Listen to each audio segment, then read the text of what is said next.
Capítulo 2. Chegada a Reims. A liberdade, a filiação, a grande obra. No dia 9 de janeiro, quarta-feira, ano de Nosso Senhor de 1286, sob uma chuva torrencial, depois de semanas de viagem, chega à antiga e influente cidade de Reims, importante centro comercial a 32 léguas de Paris, o jovem Thomas, recém-promovido mestre arquiteto, provindo de Londres. Dessa maneira se apresentou o rude pedreiro por algumas cidades e inúmeras vilas que conheceu até chegar a Reims. Era o começo de uma noite gélida, de um frio habitual para aquela época do ano, com a capacidade de fazer ranger as articulações mesmo dos mais jovens. Guiado pelas altas torres que se viam desde longe, graças aos clarões dos incessantes raios que cortavam os céus da região de Champagne, Thomas, duvidando de que tinha enfim concluído sua longa e penosa viagem, transpôs a cerca do adro, chegando ao canteiro de obras daquela majestosa catedral parcialmente erigida.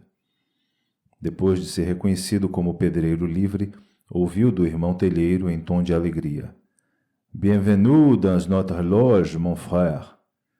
Lentamente, Thomas adentrou aquele quente e aconchegante alojamento, repleto de aprendizes e de companheiros de tão respeitada guilda. Recebeu um grande pedaço de pão escuro de casca grossa, uma tigela de sopa fumegante e uma generosa caneca de vinho. Com certeza não se recordava de ter se servido de tão saborosa e providencial refeição em toda a sua vida. Gostaria de ter conversado mais com seus recém-conhecidos irmãos, mas o cansaço tomou-lhe conta e o derrubou sobre uma cama improvisada de panos velhos e palha seca, dormindo profundamente, com o firme propósito de esquecer para sempre os motivos e os percalços de sua viagem da Inglaterra a Reims. Conquistar o título de mestre arquiteto aos 20 anos de idade era um feito incomum. Poucos tinham esse honroso mérito, porém, Thomas, como dizia sem vestígios de modéstia, era possuidor de reconhecida e incontestável capacidade laborativa, associada a uma inteligência bem acima da média. Impressionava pela rapidez de suas respostas, que, associada a uma capacidade reflexiva não tão veloz assim, frequentemente ocasionava polêmicas, mal-entendidos e imbróglios. Salientar se faz necessário que só chega à condição de mestre arquiteto o pedreiro realmente inteligente por natureza, que tenha desenvolvido as virtudes fundamentais e inerentes ao verdadeiro mestre: humildade, sabedoria e tolerância. O fato de Thomas ser o mestre arquiteto tão jovem sempre suscitava questionamentos. Comumente ele respondia que recebera dos mestres pedreiros de Newcastle esse respeitável título e o salário correspondente a essa função, pois julgavam que, assim, ele teria menos problemas ao identificar-se nos portos, nas fronteiras e, principalmente, ao cruzar as propriedades feudais da terra dos francos, país de língua e costumes distintos que, historicamente, vinha colecionando desafetos diplomáticos com a Inglaterra. A classe de artesãos a qual Thomas pertencia tinha alcançado, através dos tempos, um direito incomum naquela época: a primazia da liberdade. Ninguém era livre no século XIII, ninguém. Contrariando essa afirmativa, a corporação dos pedreiros não era atrelada diretamente aos interesses do reino, nem às condições servis dos senhores feudais ou às submissões dogmáticas da Igreja. Nobres e clérigos, reino e igreja conviviam, naquela época, de forma íntima, conseguindo estabelecer uma confortável conivência em prol de seus interesses, que os fazia deter e exercer um poder inigualável sobre absolutamente tudo. Sem precedentes na história da humanidade, nobreza e igreja eram proprietárias de imensas extensões territoriais e donas de tudo o que pudesse existir em suas terras, incluindo aí homens e mulheres com a sua capacidade laborativa, suas tradições, suas crenças, suas religiões, até mesmo seus sonhos e suas esperanças. Seria realmente uma decisão divina como assim entendiam alguns, pessoas acumularem tanta riqueza enquanto outros mal tinham o que comer e vestir? A igreja, na realidade, possuía muito mais. Detinha em suas mãos a mente e o destino das pessoas por ela conquistadas, totalmente dominadas por meio de seus dogmas, incluindo de forma indistinta nobres, serviçais, cavaleiros e burgueses. Ser uma propriedade da igreja era uma consequência natural e imediata do simples ato de nascer, não havendo leis religiosas ou seculares que permitissem a alguém renunciar a ela. Toda e qualquer pessoa, ao nascer, já estava presa a uma perversa rede de dívidas e pendências. O clerical e o secular, o celestial e o terrestre, eram eternos credores de uma dívida humana impagável. Durante o século XIII, a utópica democracia idealizada pelos gregos, sustentada por leis justas, por governantes honestos e por juízes imparciais, foi substituída pela eficiência da cruz, da espada e da fogueira, não necessariamente nessa ordem. A Europa, no século XIII, era composta por dezenas de centenas de feudos. Em uma imensa colcha de pequenos retalhos, estendida por aquele vasto continente. Mesmo em uma curta viagem, cruzava-se um grande número de divisas e de fronteiras, inevitavelmente interrompidas diversas vezes por cavaleiros fiéis a seus senhorios ou clérigos. A eles cabiam a avaliação e a decisão em relação a salvo-condutos, abrasões familiares e a pagamentos de taxas. Os integrantes da Corporação dos Pedreiros Livres gozavam de certa facilidade ao transitarem por toda a Europa. Era comum bastar apenas se identificar nas fronteiras e o acesso ser concedido, na maior parte das vezes, sem a cobrança de taxas ou de impostos. Todos reconheciam a boa fama daqueles artesãos, graças ao santo trabalho que praticavam construindo igrejas e ajudando a propagar a evangelização e a fé em um continente ainda repleto de pagãos. Thomas foi acordado logo ao amanhecer. Decidido a esquecer o passado e a vislumbrar apenas o porvir, juntou-se a todos aqueles artesãos que se dirigiram ao interior da monumental catedral, através do portal lateral do transepto norte. Reuniram-se em um local pré-determinado propositadamente escolhido, a segunda pequena capela radial do lado norte, disposta atrás do altar, protegida por duas altas colunas. Um espaço discreto, adequado para que o mestre arquiteto, Hélion, traçasse sobre o chão os planos de construção para aqueles próximos dias. Cumprindo uma antiga rotina respeitada por todos, a reunião semanal de planejamento dos trabalhos só se iniciava quando todos os obreiros estivessem reunidos. 2 irmãos, os telheiros, incumbiam-se de averiguar e garantir a privacidade da reunião dos pedreiros livres. Para isso, um dos telheiros caminhava discretamente em torno do local onde estavam, através do deambulatório da catedral, para averiguar se realmente não havia algum estranho que pretendesse, inescrupulosamente, infiltrar-se no recinto e inteirasse dos segredos de construção daquela corporação. O outro telheiro ficava junto às colunas, e quando recebia um sinal indicando que realmente estavam longe da curiosidade de estranhos, repassava essa constatação ao companheiro mais experiente, e esse confirmava ao mestre. Só após esses cuidados iniciava-se a reunião. O pátio de obras da Catedral de Reims era extremamente grande. Por ali permaneciam dezenas de trabalhadores de outras guildas, como a dos vidraceiros, dos ferreiros, dos coureiros, dos ferramenteiros, dos carpinteiros. Cada uma dessas guildas mantinha protegidos os invioláveis segredos de seu ofício e de sua arte. A manutenção desses mistérios era crucial para a valorização do trabalho e da própria sobrevivência de cada corporação. Após os telheiros constatarem que estavam protegidos, mestre Hélion ordenou ao companheiro mais experiente que conferisse a presença de todos os seus obreiros. Antes de dar abertura à reunião, em reconhecimento à sua condição de mestre arquiteto, solicitou gentilmente a Thomas que se postasse no seu lado esquerdo, não sem antes invocar a presença de Deus, solicitando ao Criador inspiração e, sobretudo, proteção para todos naquele longo dia de trabalho. Com ímpar destreza, Elion começou então a traçar os planos, as retas, as curvas e a definição dos ângulos daquilo que seriam as metas de trabalho daquela semana. Tudo isso feito sobre uma fina camada de areia, de cerca de 1 metro quadrado, cuidadosamente colocada sobre o piso de pedras polidas no chão da pequena capela. Todos em silêncio acompanhavam atentamente as instruções de tão sábio mestre. No exercício de sua sapiência e humildade, passou a palavra a todos os companheiros para que opinassem sobre a proposição, adicionassem ou subtraíssem dos planos de trabalho o que achassem necessário. Os aprendizes, por sua própria condição de iniciantes, não tinham o direito de expressar-se durante a reunião. Depois de todos opinarem, mais uma vez por meio da sabedoria de um mestre arquiteto, Elion pôs em votação as alterações propostas. Após tudo acertado, fez um discreto sinal para um dos obreiros que portava, na mão direita, uma vassoura. Este, por sua vez, seguindo a antiga tradição de se manterem invioláveis os segredos dos construtores, varreu, cuidadosamente, toda aquela areia, amontoando-a dentro de uma pequena caixa de madeira para ser usada na próxima reunião.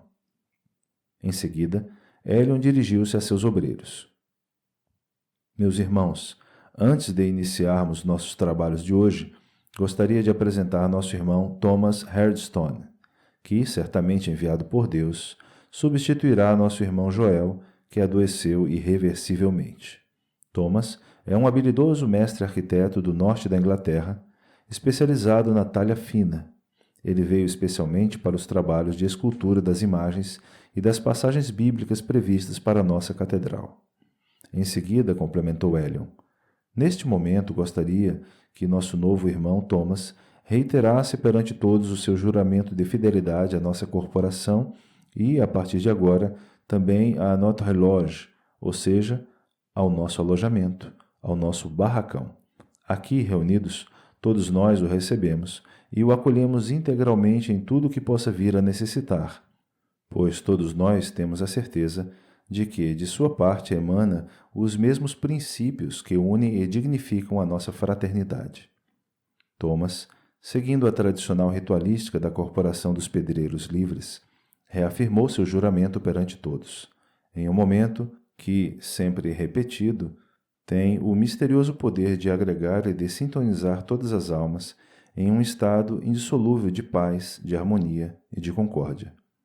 Após o juramento, o mestre Elion relatou: a viagem de Thomas foi extremamente longa, que o fez sofrer com tempestades, com ventos e com frio. Chegou aqui ontem à noite descalço, com os pés sangrando, a camisa rasgada, desprovido de qualquer recurso, faminto e exausto. Mas posso garantir a todos que foi recebido e tratado como todo verdadeiro irmão deve ser. Gostaria que todos soubessem desses detalhes, pois agora passaremos a nossa bolsa de solidariedade. Aqueles que puderem, depositem o valor que mandar o seu coração, e os que dele necessitarem, retirem o que lhe ditar sua consciência. Thomas, dentro das mais antigas tradições da corporação dos Pedreiros Livres, perante a bolsa de solidariedade, retirou para si o suficiente para que se sustentasse, até receber seu primeiro salário. Ao final da reunião, todos se encaminharam às suas funções. Em companhia do mestre Elion, Thomas foi conhecer aquela monumental obra que viria a se tornar um dos maiores símbolos da genialidade humana. Deveria ter chegado aqui com 3 dias de antecedência. Você não pode imaginar o que deixou de assistir, disse o mestre Elion. O que seria, mestre? Simplesmente a coroação do novo rei da França, Filipe IV, aqui em nossa catedral, no domingo, dia 6 de janeiro. Mas por que aqui e não em Paris? Por seguirmos uma antiga tradição iniciada com Clovis, o primeiro rei dos francos. As cerimônias de coroação são sempre realizadas em Reims. Vou lhe contar essa história. E começou a narrar.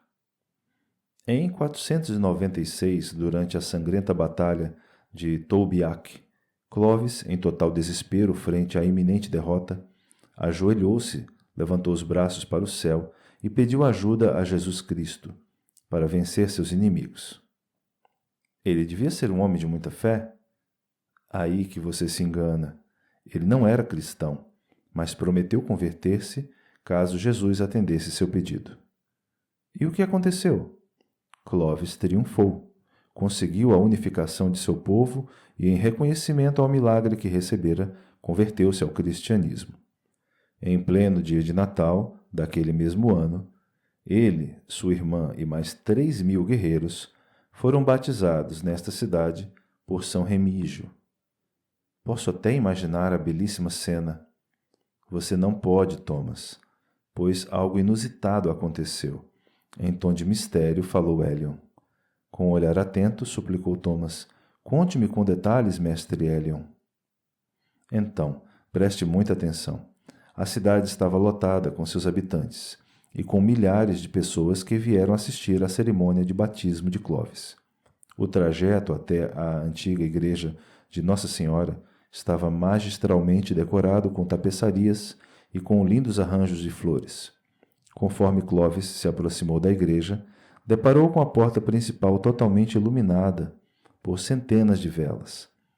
Coros cantavam belíssimas músicas sacras. Quando Clovis por fim adentrou ao templo, deslumbrado com tanta beleza, profundamente emocionado, perguntou a São Remígio: Pai, este é o reino de Deus que vós me prometeste? O que respondeu São Remígio? Perguntou Thomas. São Remígio, olhando para todo aquele esplendor, respondeu a Clovis: Não, mas é a entrada do caminho que a ele conduz. E depois o que aconteceu? Perguntou o curioso Thomas. Um milagre, respondeu Elion em tom de mistério. Conte-me tudo, mestre Elion. A enorme multidão que lotava completamente a antiga igreja de Reims presenciou quando São Remígio, ao notar que o óleo da unção não seria suficiente para todos, suplicou a Deus em oração uma solução para que pudesse batizá-los e assim converter o rei e todas aquelas pessoas. Naquele momento, uma pomba branca começou a sobrevoar dentro da catedral. E o inacreditável aconteceu. A delicada ave, em seu suave voo, aproximou-se de São Remígio, trazendo em seu bico uma ampola repleta de óleo. Essa ampola se tornou uma das relíquias da antiga e da nossa atual catedral, e desde então tem sido usada para a sagração de todos os reis franceses. Conte-me mais, mestre Elion. Quando, enfim, sobre a pia batismal, São Remígio conseguiu batizar Clovis, proferiu as seguintes palavras: Curva a cabeça, altivo sicâmbaro, queima o que adoraste e adora o que queimaste. O que é um sicâmbaro, mestre Elion? Sicâmbaro é um antigo povo da Germânia Ocidental que provavelmente deu origem aos francos. Clovis se tornou assim uma figura de extrema importância para o cristianismo. Foi o chefe do primeiro reino cristão do Ocidente e sua nação, a nossa França, recebeu gloriosamente o título de filha primogênita da Igreja. Fez de Paris a sede de seu reinado, de onde controlava suas províncias, por meio dos títulos de nobreza e glebas de terras que distribuiu aos seus mais leais colaboradores. Uma história em tanto, mestre Elion. Uma história para jamais ser esquecida, completou Elion. Com emoção e uma boa parcela de orgulho, o sábio e experiente mestre arquiteto, Elion, começou a mostrar toda a catedral a Thomas. Venha, meu jovem irmão inglês. Vou lhe mostrar o opus francigenum, ou o modo francês de construir catedrais. Elion estava se referindo ao que muitos anos depois viria a se chamar estilo gótico. Enquanto caminhavam por entre as monumentais colunas, admirando a altíssima nave, contemplando vitrais multicoloridos, a perfeição dos encaixes de milhares de pedras polidas, harmoniosamente dispostas pela precisão dos níveis e dos prumos, garantindo-lhes irreparáveis horizontalidade e verticalidade, Elion contava, com detalhes, ao recém-chegado obreiro. Em 6 de maio, no ano de Nosso Senhor, de 1210, um grande incêndio consumiu totalmente a antiga catedral da cidade. Exatamente um ano depois, em 6 de maio de 1211, o arcebispo Aubrey de Humbert lançou a pedra inaugural das fundações de nossa atual catedral. Reims sempre foi a sede de uma das maiores arquidioceses da Gália. Por isso sempre houve intenção de construir aqui a mais grandiosa e fascinante das catedrais. Sob o comando de Jean d'Orbert, o primeiro arquiteto da Catedral de Reims, as obras se iniciaram em ritmo acelerado, começando pela extremidade oriental, ou seja, a abside e as 5 capelas radiais, onde estávamos em nossa reunião.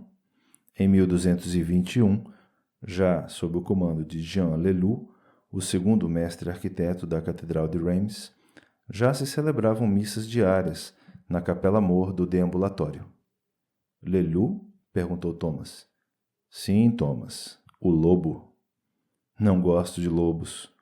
Ora, meu querido irmão, o que importa é que Jean Leloup foi um grande mestre arquiteto, que soube conduzir com muita competência a obra iniciada por Jean d'Orbert, respondeu Elion.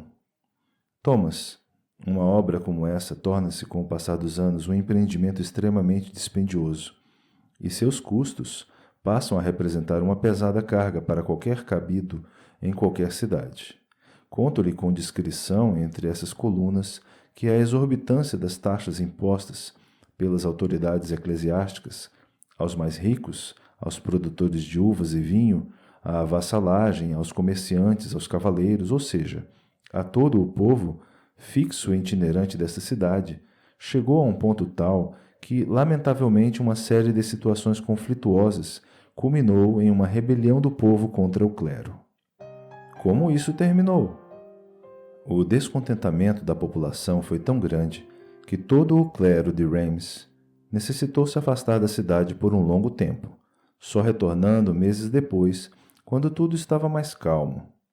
A partir de 1236, quem ficou à frente dos trabalhos de arquitetura foi Gaucher de Reims, o canhoto.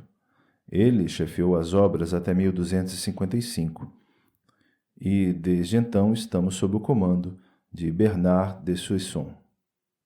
Ao se dirigirem à extremidade oriental da catedral, onde estavam os 3 magníficos pórticos de entrada, Thomas subitamente parou e presenciou uma enorme estrutura desenhada no piso da catedral, na área quadrangular, delimitadas pelos 2º, 3º e 4º pares de colunas, bem próximos à entrada do templo.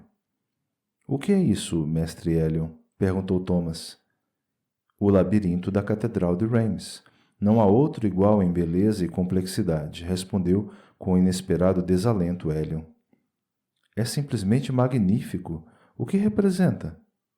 O caminho para Jerusalém Celestial. Um tanto atordoado por tudo o que acabara de ver e de ouvir, Thomas dirigiu-se a Elion. Estou impressionado com as dimensões e a beleza dessa catedral, sua história e seu significado. Todas as pedras polidas são perfeitas e seus encaixes são justos, conferindo total harmonia e inacreditável leveza a tão monumental obra.